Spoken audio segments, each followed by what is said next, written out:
this one, I'll post it also. Oh, and give us a link to your YouTube. Thanks. Sure. Thank you very much, John. And while you're talking, would you say a prayer and then we'll get started? So what you're really saying is I've got to stop eating my M&Ms? Okay. And run across the room and back real quick and not be out of breath. Annette usually has a prayer ready. Oh, sure. I'll get it. I'll get it ready.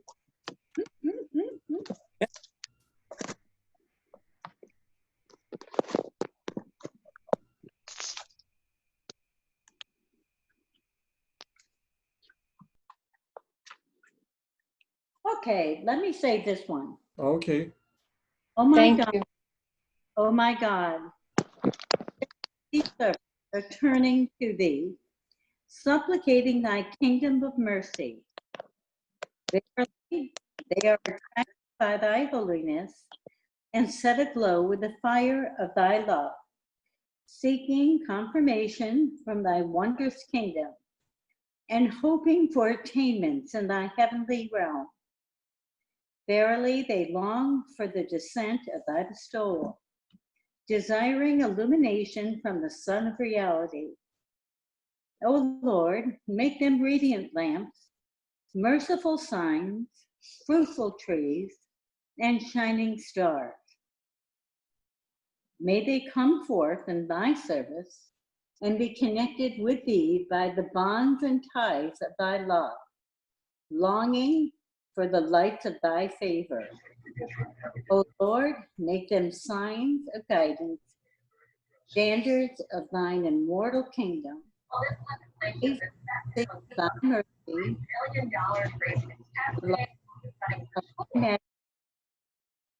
verily thou art the generous, verily thou art the merciful, verily thou art the precious, the beloved.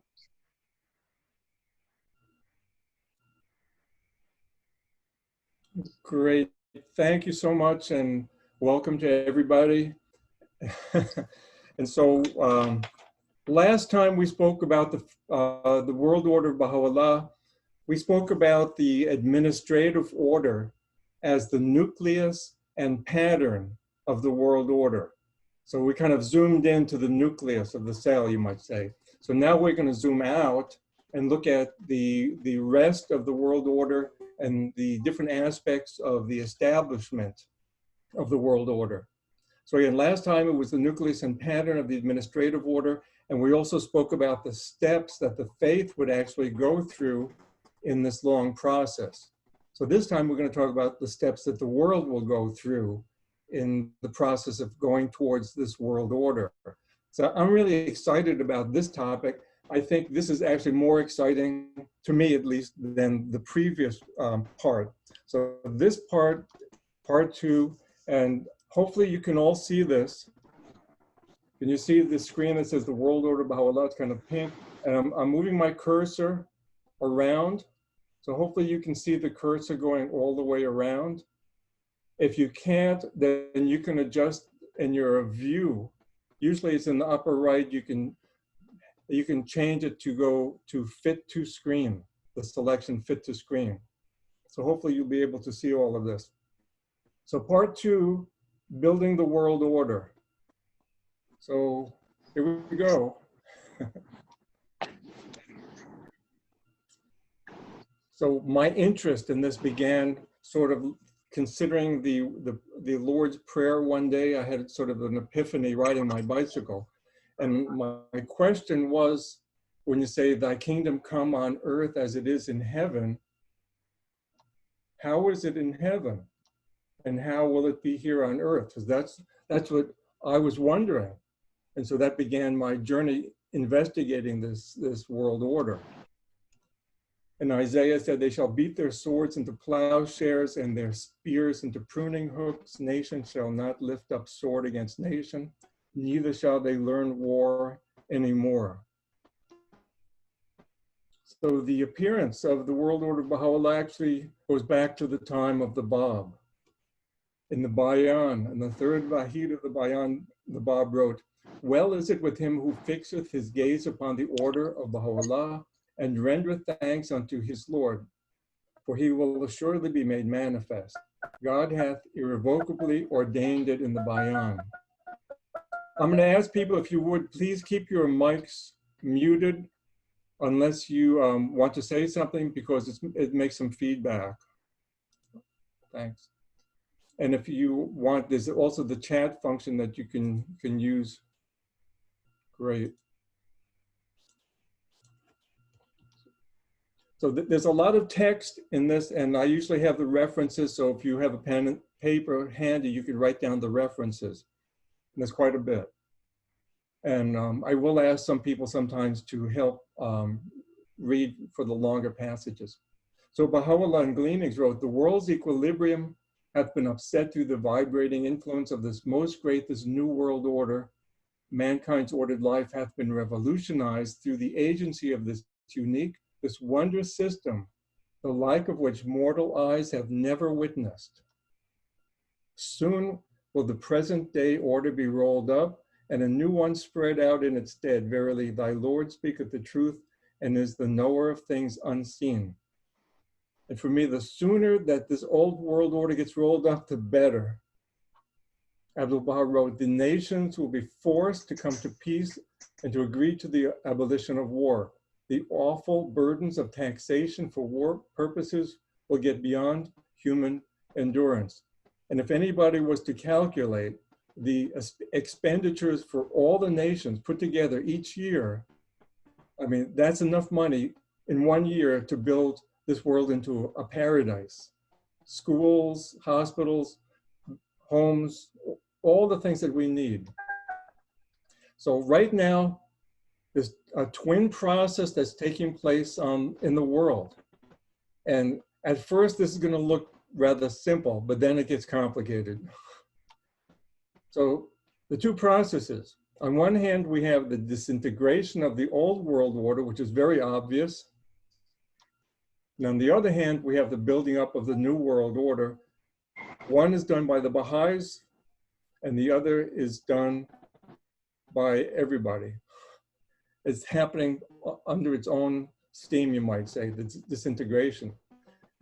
Now, the building up is really happening not just by the Baha'is, but there are other processes taking place. So this is where it starts to get a little complicated. So this is the easy part. The twin processes, the steady progress and consolidation of the cause of God on one hand, and the progressive disintegration of a moribund world on the other. So the twin processes, now the building up itself is divided into two other processes. So this is where it gets a little complicated.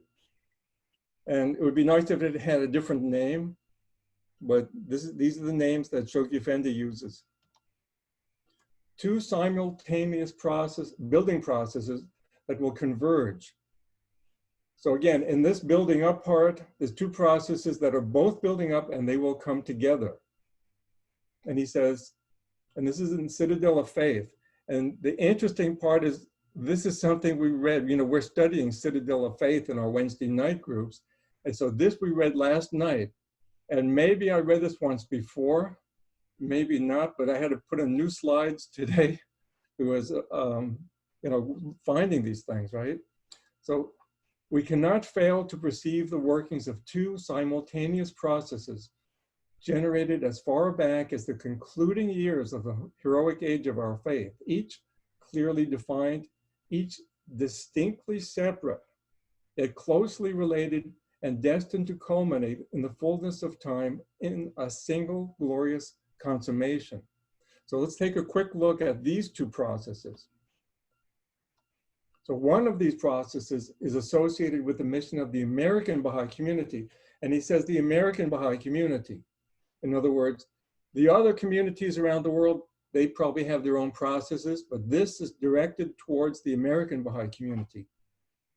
The other with the destiny of the American nation. So these are two things happening within the United States, the Baha'i process and everyone else's process.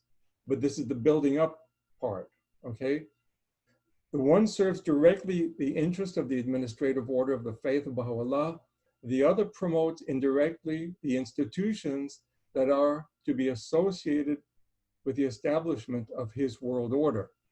So what are these institutions that are to be, that's the future tense, are to be associated with the establishment of his world order? And we will take a look at that in a minute. It's very interesting. So on that one hand, we have the American Baha'i community, and the other hand, the American nation. So although there are disintegrative things happening that are very obvious right now in America, there's also an American process that's taking place. Maybe it's a learning process that'll eventually come together with what we're doing, the core activities and all of these things. These things will converge to build up this new world order. So we have the American Baha'i community, and what are we doing? We're going through the stages of development of the tablets of the divine plan. So first, Shoghi Effendi, he went through a period of time to build up the foundations of the world order through strengthening the administrative order, explaining what's a 19-day feast, how an assembly works, and all of these things, until finally he launched 3 7-year plans and took us through different stages of the unfoldment of the tablets of the divine plan. Then the 10-year World Crusade culminated in the election of the Universal House of Justice, and now we're going through more stages of the unfoldment of the divine plan. Now, on the other hand, the American nation is going through many stages, and these are things listed by Shoghi Effendi and Citadel. And he says that these stages begin with World War I. Very interesting.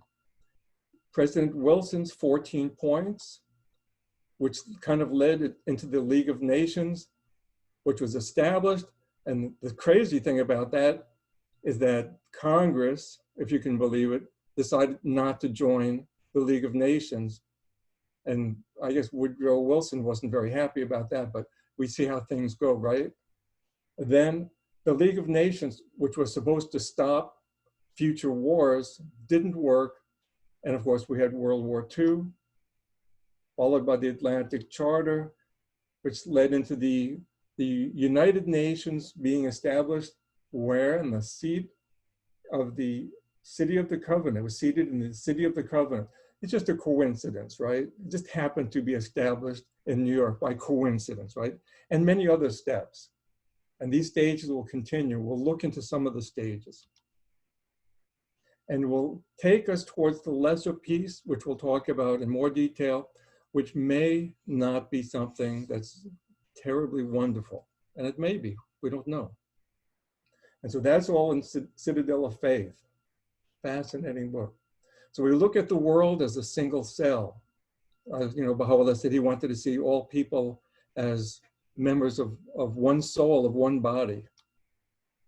So let's look at some of the history that we kind of referred to a little bit. The League of Nations was established in 1920. How interesting. When was this established? It's just a coincidence, right? That it was established just before Abdu'l-Baha passed away, and Shoghi Effendi got the news that all of a sudden he's the guardian, and he didn't even know there was such a thing. And all of a sudden he becomes the guardian. So the League of Nations, like a child that lived to 26 years and passed away, didn't make it. Followed by World War II, and then the United Nations in 1945 at the end of World War II in the City of the Covenant. And when will this change into something else? Because it has a lot of faults. It doesn't have what it needs to have. So this is our timeline. So we'll look at a timeline stretching into how far into the future, we don't know.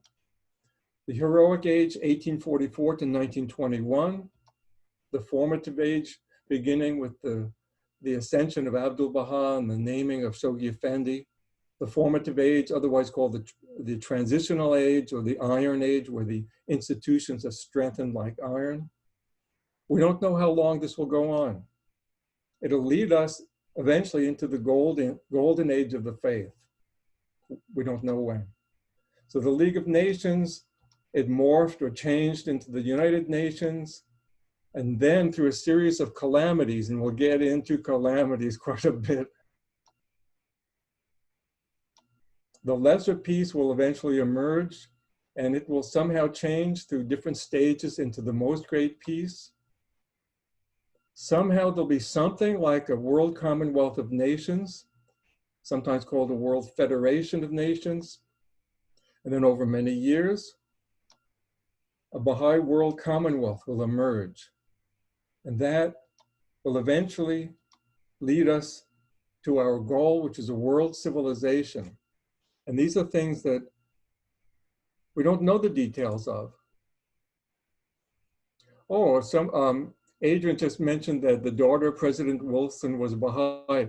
And that sounds very familiar. I think I had known that and I totally forgot. That's very interesting. Another coincidence, right? So this world civilization, that's what we're working towards.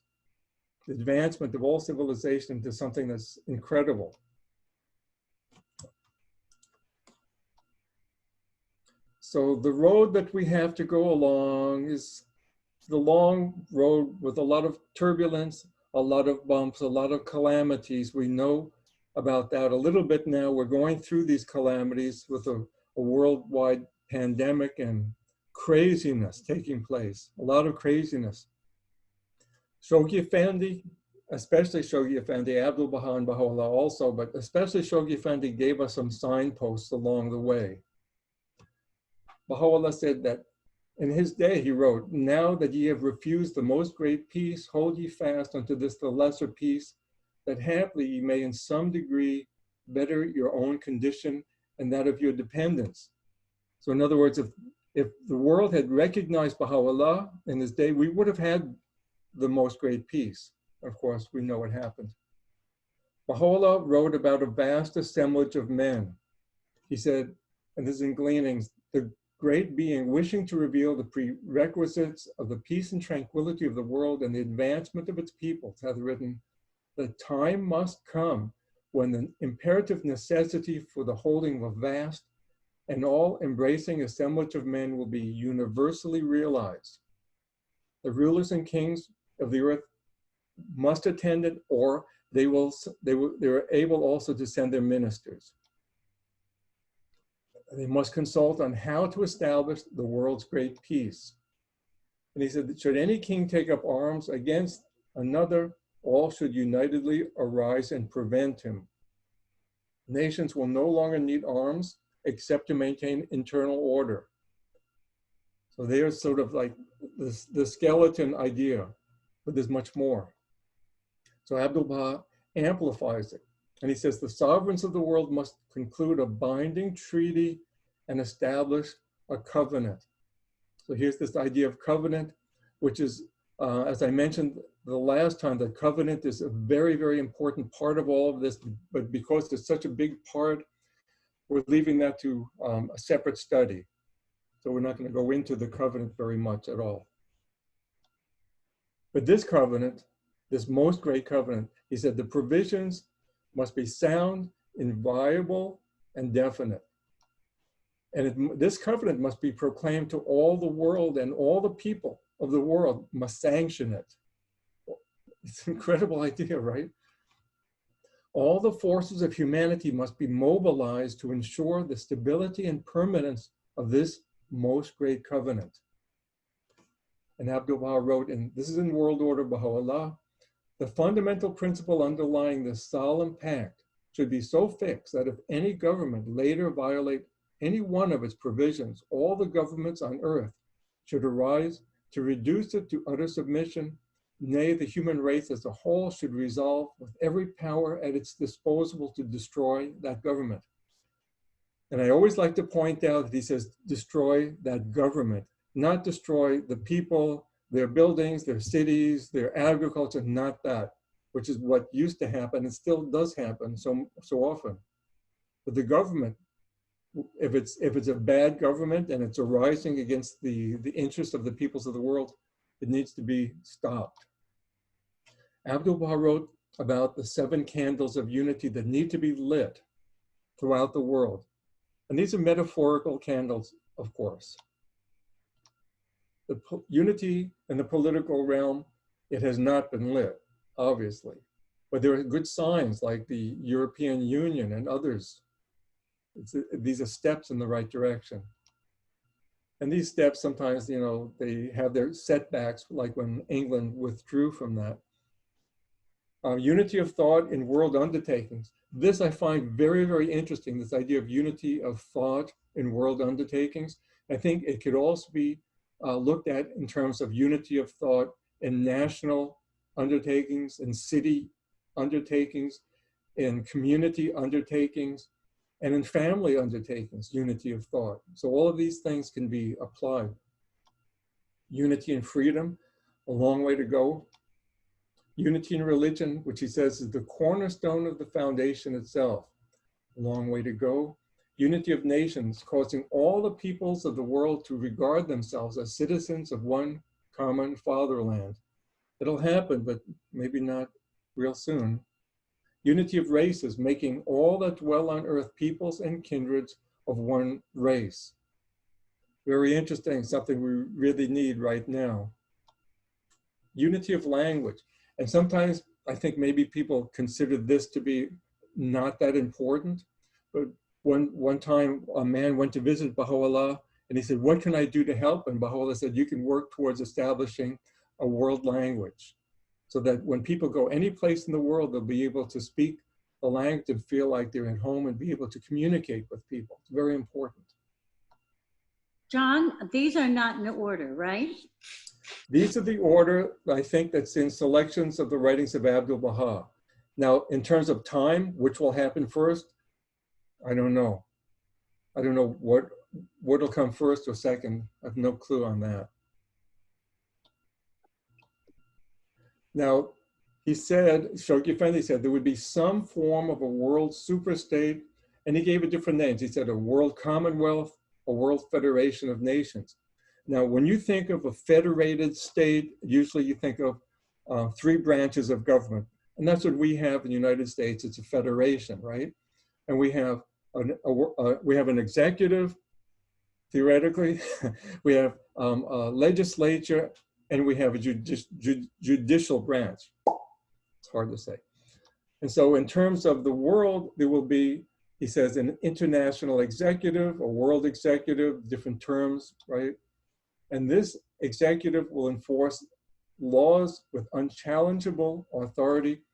It may not be one person, it may be some sort of a committee, or I don't know. We have no idea. There'll be a world parliament, sometimes called the world legislature, and their job will be to create international laws. And the Supreme Tribunal will settle disputes, and their judgment will have binding effect. In other words, the buck stops there. It may not be a buck, it may be, I don't know, a yen or something.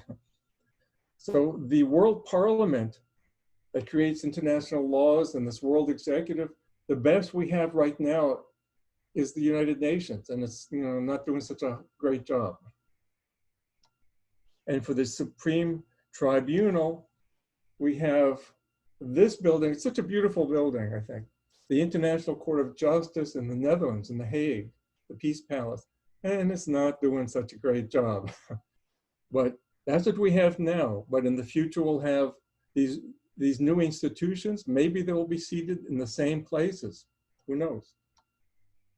Now, the relationship of the Universal House of Justice to these institutions, what will it be? I don't know. Now, we know some of the features of this world order. Shoghi Effendi spells them out. This is in the World Order of Baha'u'llah. And it's so interesting that this is published in 1938.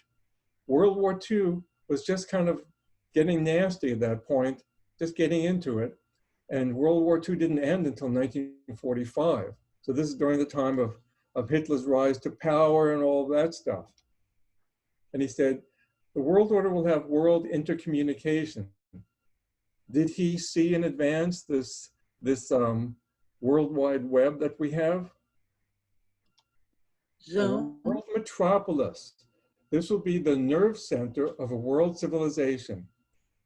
And my prediction is that this is going to be someplace around the Sea of Galilee, around Jordan, Syria, someplace in that area, near Haifa.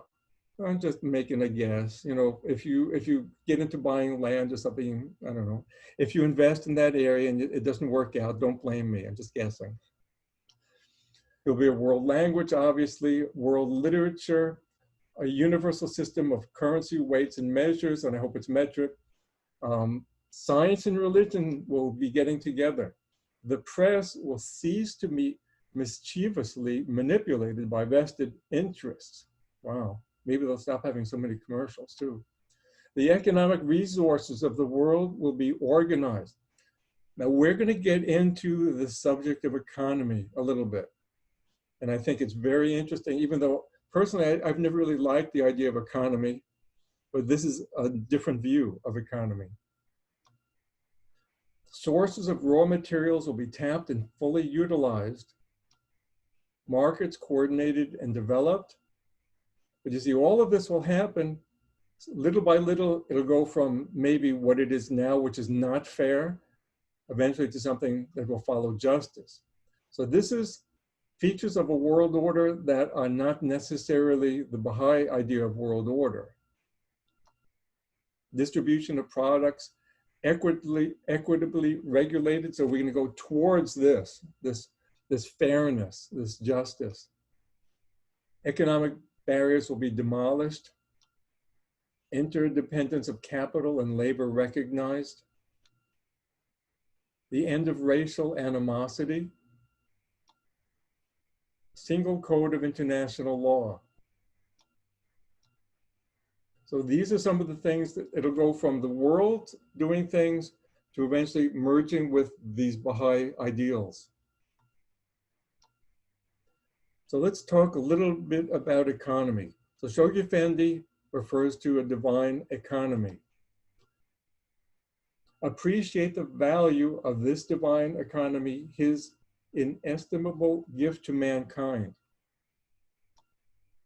Does not the very operation of the world unifying forces that are at work in this age necessitate that he who is the bearer of the message of God in this day should not only reaffirm that self-same exalted standard of individual conduct inculcated by the prophets gone before him, but embody in his appeal to all governments and peoples the essentials of that social code, that divine economy, which must guide humanity's concerted efforts in establishing that all-embracing federation, which is to signalize the advent of the kingdom of God on earth. This is very interesting. So he's talking about this word value. Economy has to do with value, but it's not just going to be material values. All of a sudden, it's going to merge material and spiritual. And he says the laws, the regulations, the principles, the institutions, the guidance, these things will come to a balance of material and spiritual values.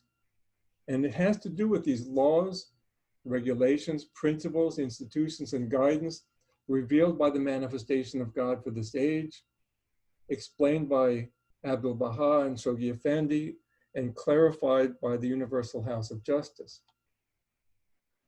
Now, this is something that's really very interesting, this idea of the general storehouse.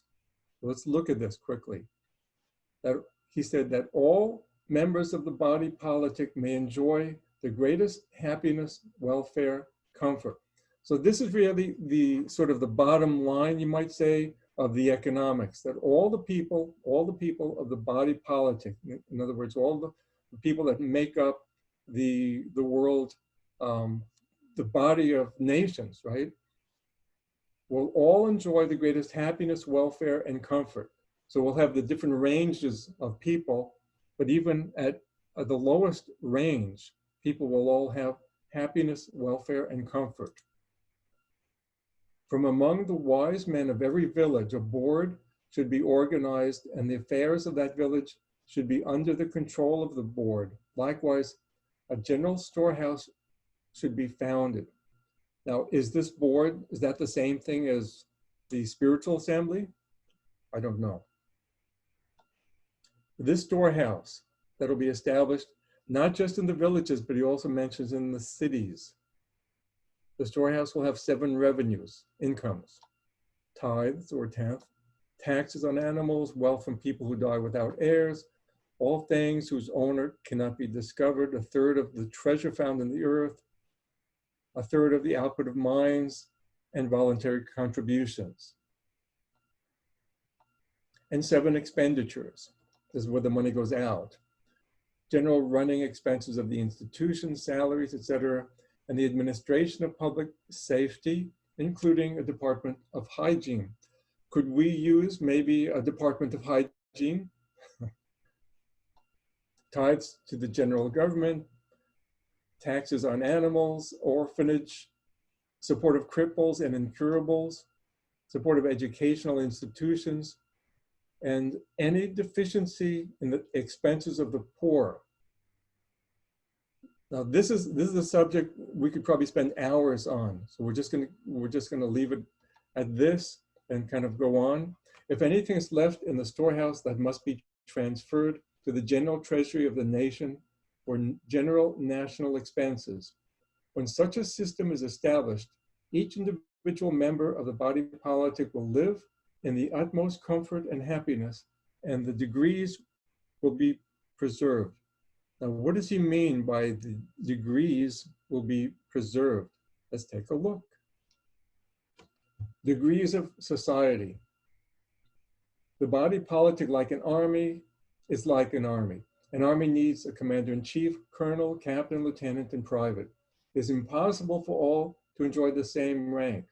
Preservation of degrees is necessary, but each member of that army must live in the utmost comfort and ease. Likewise, a city is in need of a mayor, judge, merchant, banker, artisan, and farmers. Undoubtedly, these degrees should be preserved, otherwise the public order would be disturbed. Fascinating. So you see, if people were to say, oh, this sounds like communism, not at all, not in the slightest. Communism is like the uprising of the proletariat. Everyone wears the same clothes. Everyone has the same degree. It's not even anything close to socialism. It's not close to capitalism.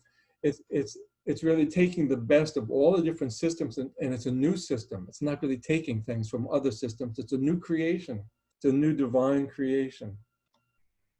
Now, the Universal House of Justice in 1985 came out with this document, which is so important. So let's just look at this first couple of paragraphs here. So Frank, would you be available to read this first section? Absolutely, thank you. The promise of world peace. October 1985, to the peoples of the world, the great peace towards which people of goodwill throughout the centuries have inclined their hearts, of which seers and poets for countless generations have expressed their vision, and for which from age to age the sacred scriptures of mankind have constantly held the promise, is now at long last within the reach of the nations. For the first time in history, it is possible for everyone to view the entire planet with all its myriad diversified peoples in one perspective. World peace is not only possible, but inevitable. It is the next stage in the evolution of this planet. In the words of one great thinker, the planetization of mankind. Whether peace is to be reached only after unimaginable horrors precipitated by humanity's stubborn clinging to old patterns of behavior, or is to be embraced now by an act of consultative will, is the choice before all who inhabit the earth.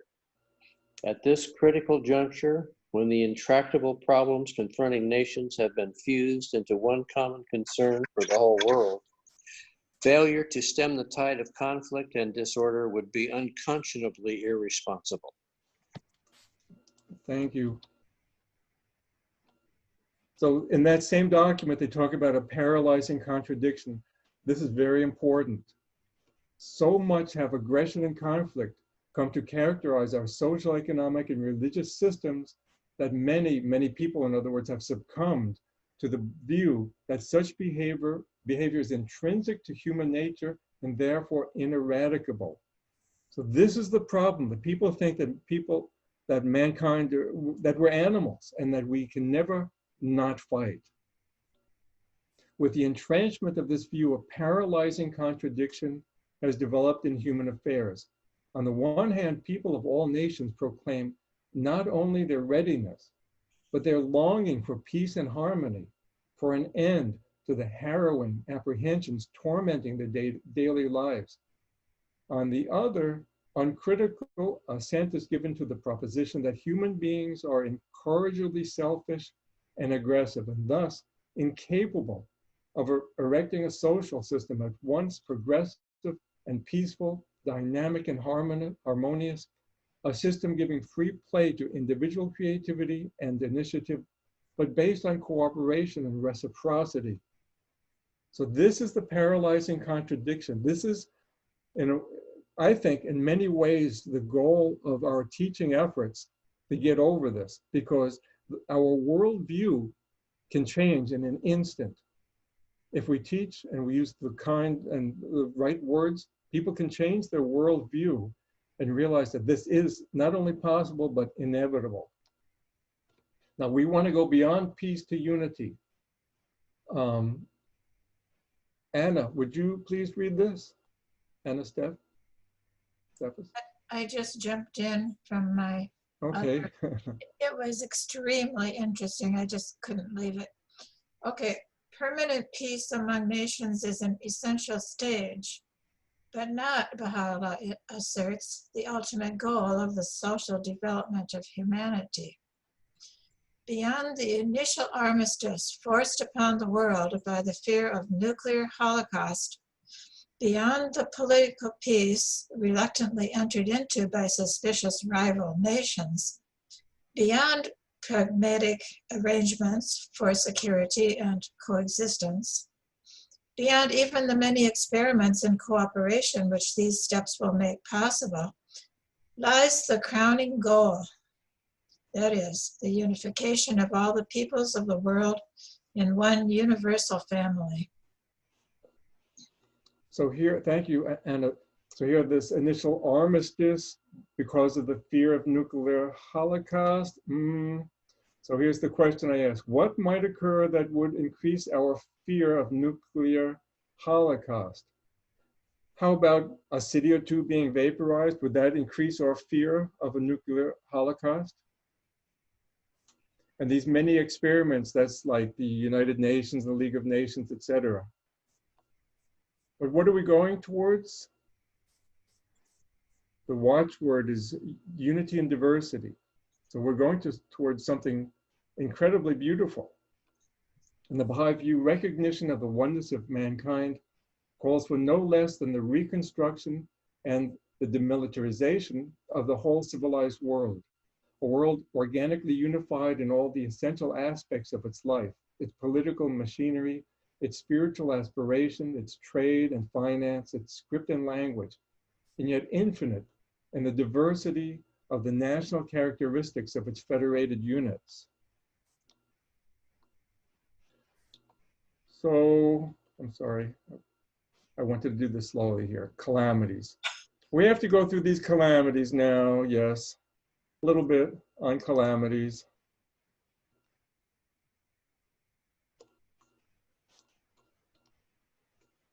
The House of Justice feels that you should not concern yourself unduly about the possibility of impending tragedies. The entire world is traversing a period of adversity in which calamities have been and are occurring. These calamities will continue to happen until mankind has been schooled by hardship to recognize and accept the manifestation of God for this age. So we're not going to concern ourselves unduly, but we're going to look at this a little bit. And when the appointed hours come, there shall suddenly appear that which shall cause the limbs of mankind to quake, the leanings. That the forces of a world catastrophe can alone precipitate such a new phase of human thought is, alas, becoming increasingly apparent.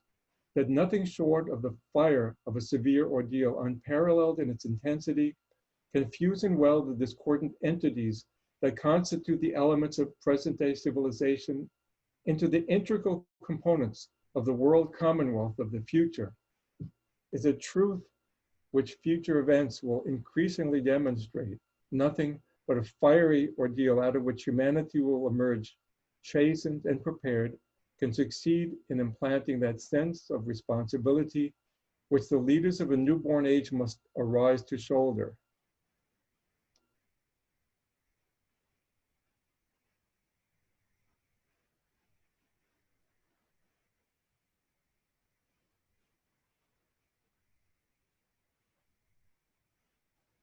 So, obvious calamities.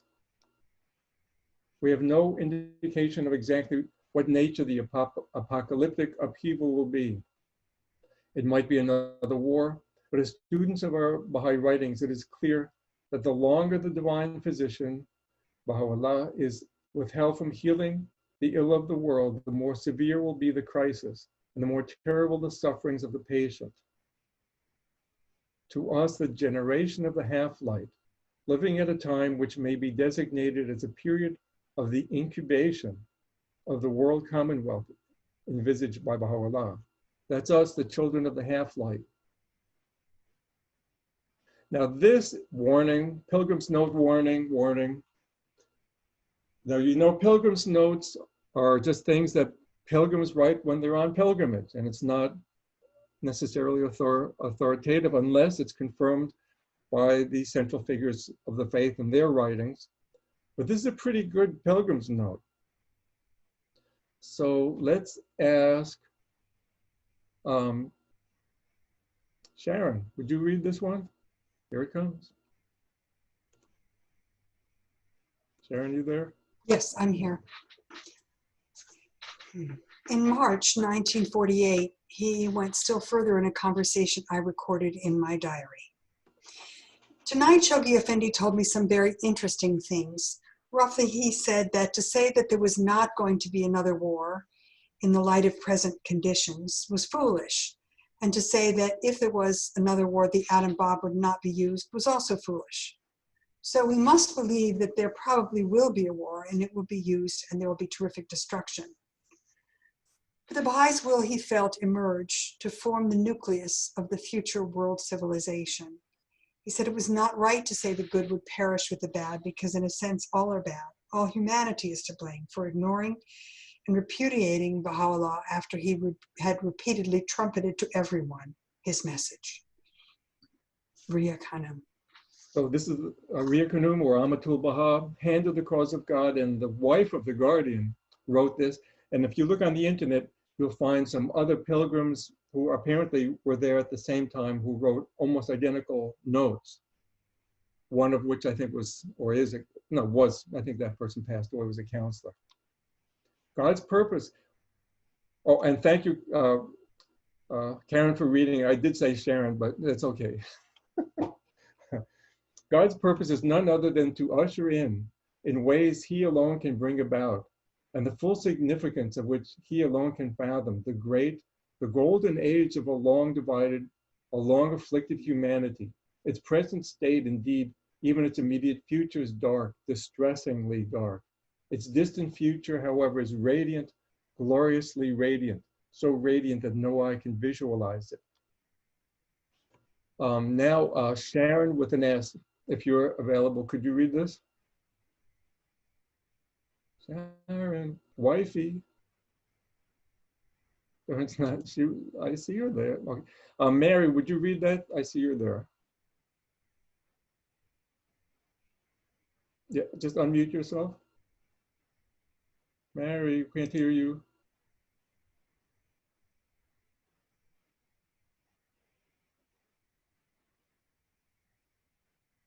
Okay, well, Mary's having a problem. So Barbara, how about you? Would you read this? Oh, yes. Thank you. You seem to complain about the calamities that have befallen humanity and the spiritual development of man. The stage of purgation is indispensable, for it is while passing through it over the overrated material needs are made to appear in their proper light. Unless society learns to attribute more importance to spiritual matters, it would never be fit to enter the golden era foretold by Baha'u'llah. The present calamities are parts of the process of purgation. Through them alone will man learn his lesson. They are to teach the nations that they have to view things internationally. They are to make the individual attribute more important to his moral than his material welfare. In such a process of purgation, when all humanity is in the throes of dire suffering, the Baha'i should not hope to remain unaffected. Thank you. Should we consider the beam that is in our eye, we would immediately find that these sufferings are also meant for ourselves, who claim to have attained. Such world crisis is necessary to awaken us to the importance of our duty and the carrying on of our tasks. Suffering will increase our energy in setting before humanity the road to salvation. It will move us from our repose, for we are far from doing our best in teaching the cause and conveying the message with which we have been entrusted. The onslaught of all the peoples and kindreds of the earth. How great, how very great is the cause, how very fierce the onslaught of all the peoples and kindreds of the earth. Ere long shall the clamor of the multitude throughout Africa, throughout America, the cry of the European and of the Turk, the groaning of India and China be heard from far and near. One and all, they shall arise with all their power to resist his cause. Then shall the knights of the Lord, assisted by his grace from on high, strengthened by faith, aided by the power of understanding, and reinforced by the legions of the covenant, arise and make manifest the truth of the verse, behold, the confusion that hath befallen the tribes of the defeated.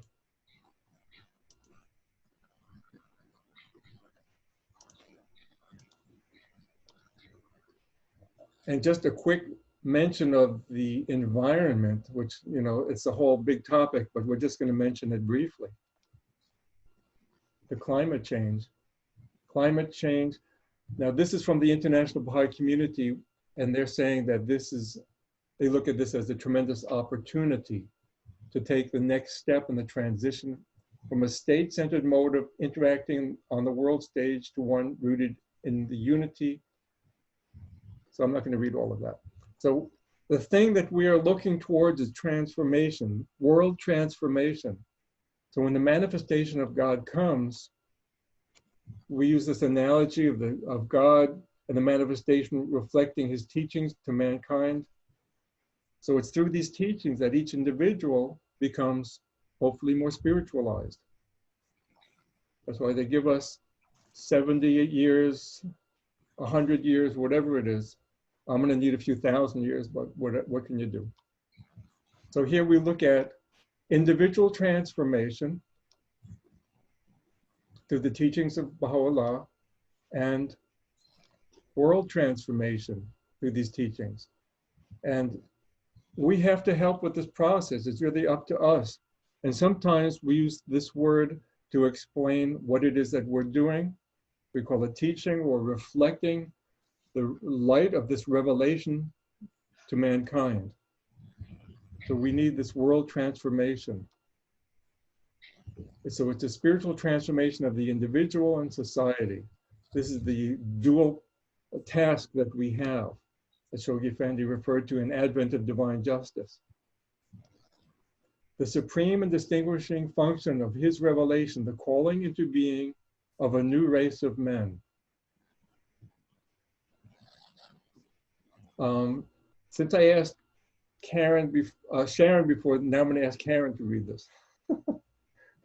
Would you? Sure. Hold on one second. A new life, Baha'u'llah proclaims, is in this age stirring within all the peoples of the earth, and yet none hath discovered its cause or perceived its motive. O ye children of men, he thus addresses his generation.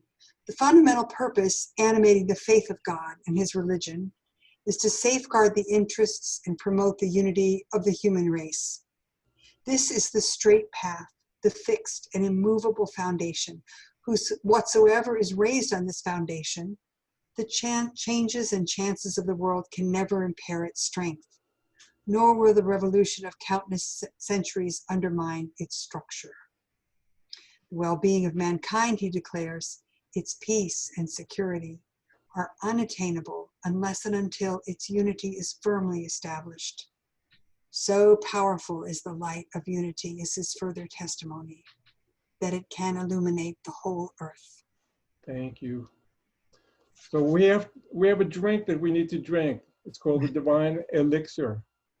The book of God is wide open, and his word is summoning mankind unto him. No more than a mere handful, however, hath been found willing to cleave to his cause, or to become the instruments for its promotion. These few have been endued with the divine elixir that can alone transmute into purest gold the dross of the world, and have been empowered to administer the infallible remedy for all the ills that afflict the children of men. No man can obtain everlasting life unless he embraceth the truth of this inestimable, this wondrous, this sublime revelation. Now, this world order that we're working towards has a charter. So a charter is sort of a foundational document for an institution, in this case, the world order. So let's ask Candy, would you read this? Charter of the New World Order. Unique and stupendous as was this proclamation, it proved to be but a prelude to a still mightier revelation of the creative power of its author, and to what may well rank as the most signal act of his ministry, the promulgation of the Kitab-i Aqdas. Alluded to in the Kitab-i Igan, the principal repository of that law which the prophet Isaiah had anticipated, and which the writer of the Apocalypse had described as the new heaven and the new earth, as the tabernacle of God, as the holy city, as the bride, the new Jerusalem, coming down from God, this most holy book, whose provisions must remain inviolate for no less than 1,000 years, and whose system will embrace the entire planet, may well be regarded as the brightest emanation of the mind of Baha'u'llah, as the mother book of his dispensation and the charter of his new world order. Thank you. The souls may come to know each other and become intimate with each other. The power of the love of God may make them all the waves of one sea, the flowers of one rose garden, and the stars of one heaven. This is the wisdom for the appearance of the holy manifestations. So some of the qualities of a spiritually transformed soul. Rebecca, would you read this, please? Sure. Be generous in prosperity and thankful in adversity.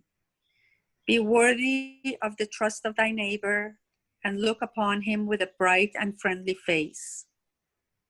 Be a treasure to the poor, an admonisher to the rich, an answerer to the cry of the needy, a preserver of the sanctity of thy pledge.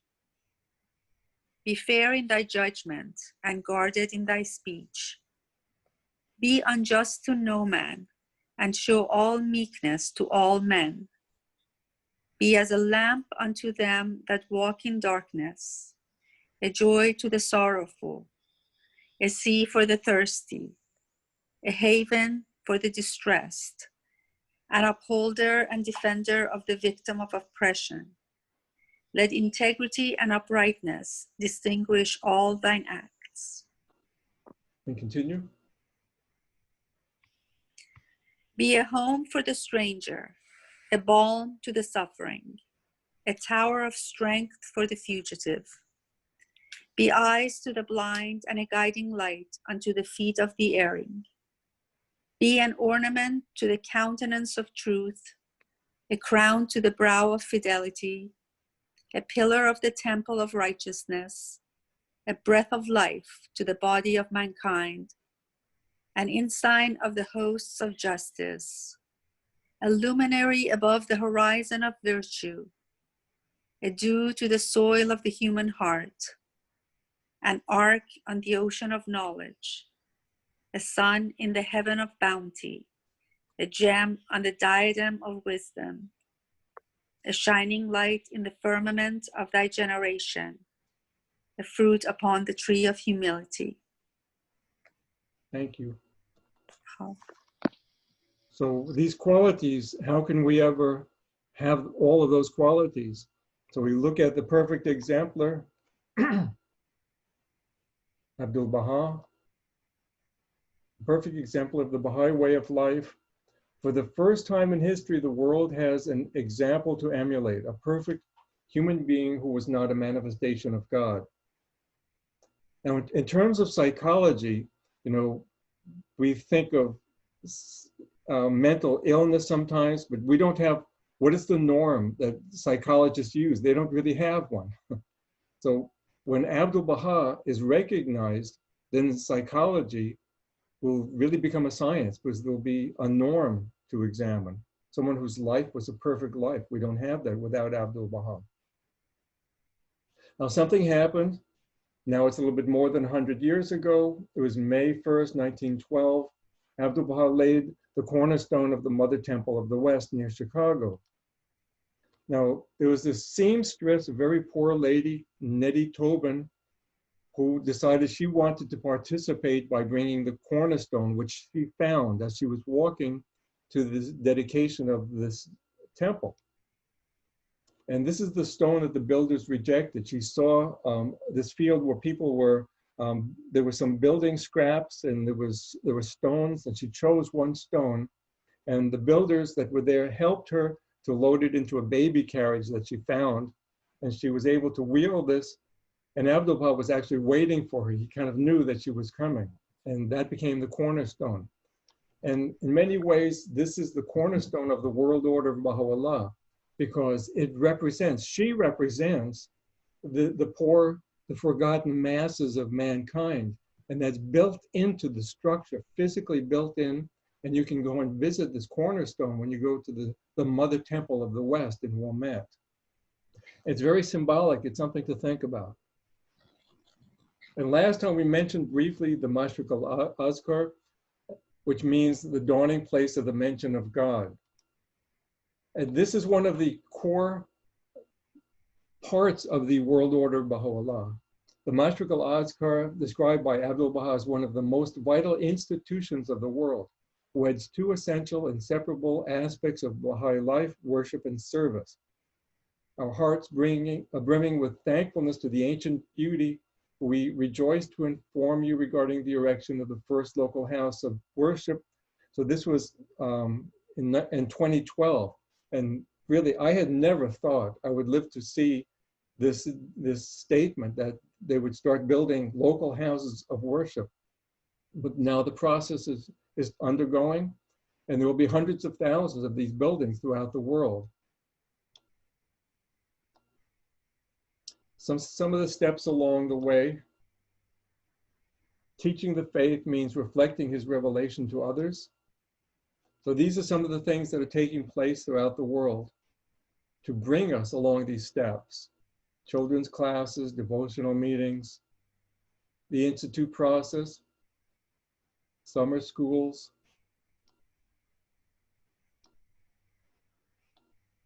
and youth and junior youth activities, especially the service to mankind. And way back when I made this, some of the slides, it was during the time they had 114 youth conferences throughout the world. And so this is kind of showing the creation of this new race of men. These people, can you imagine them having any sort of prejudice? You know, really think about it, just look at them. And In the time of Baha'u'llah, there was a noted scholar who went to visit him. And when he met with Baha'u'llah, these are the words that Baha'u'llah said to him. He said, "We desire but the good of the world and the happiness of the nations, yet they deem us a stirrer up of strife and sedition, worthy of bondage and banishment. But all nations should become one in faith and all men as brothers. That the bonds of affection and unity between the sons of men should be strengthened, that diversity of religion should cease and differences of race be annulled. What harm is there in this? Yet so it shall be. These fruitless strifes, these ruinous wars shall pass away, and the most great peace shall come."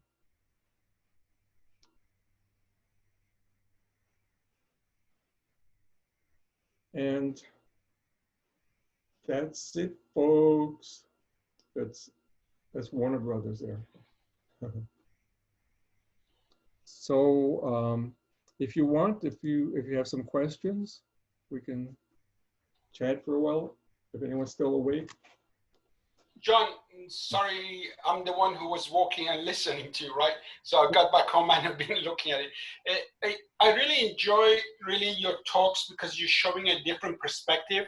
And I had read the Charter of House of Justice before, but when you mentioned it last time, I really went back and read it 2 or 3 times again, and I was completely blown away and how forward-looking that was. Thank you so much for bringing it up and reminding me to read it. But when I was listening to you mention about the future model economy stuff, I was also remembered one line that really stuck out with me from that charter, which you don't mind, I would read it quickly, is that it says that part of the charter is to safeguard the personal rights, freedom, and initiatives of individuals, and to give attention to the preservation of human honor. And I think, as you mentioned, it completely stands different from all the economic political system that exists now, right? So just want to mention that, and also thank you for reminding us to read the charter again. And thank you. So any other comments, questions, complaints? If not, well then, thank everybody. Thank you for joining, and have a good night. Thank you very much, John. That was wonderful. Thank you. Thank you so much for hosting. After we have the link. Okay, when I get the recording, I'll post it on my site. Oh, thank you. Great. And tell us you're posting it up there. Okay, part 1 is already up. Okay, Good night, everyone. excellent. Good night. Thank you, John. That was excellent. Thank you. Thank you. Good Good night.